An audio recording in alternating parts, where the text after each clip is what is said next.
إذاعة جمهورية مصر العربية من القاهرة.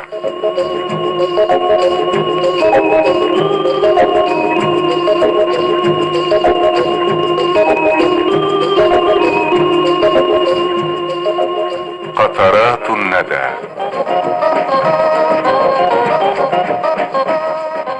بشارة.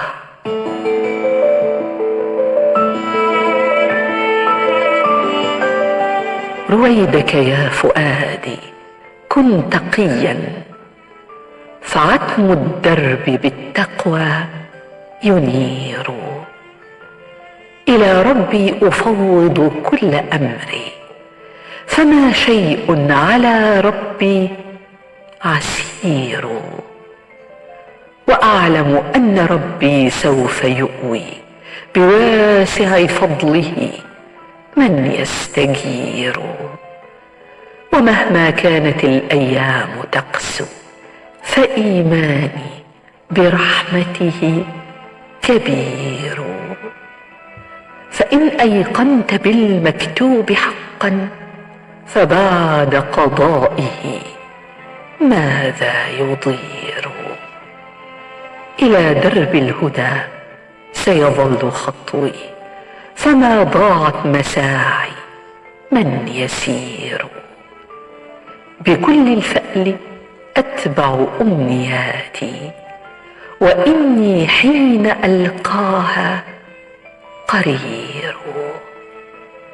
وإن لم ألقها ما مت يأسا، فمن وكلته أمري بصير. ولا تحزن لفقدك أمنيات، فربك بالذي يجدي خبير. تجد رحماته في كل شيء، لها نفحاتها ولها عبير. قريبا سوف تبتسم الأماني، وبالآمال يأتيني البشير.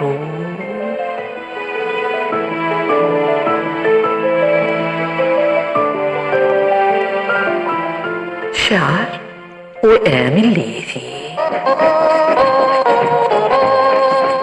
نلتقي غدا مع قطرة جديدة من قطرات الندى.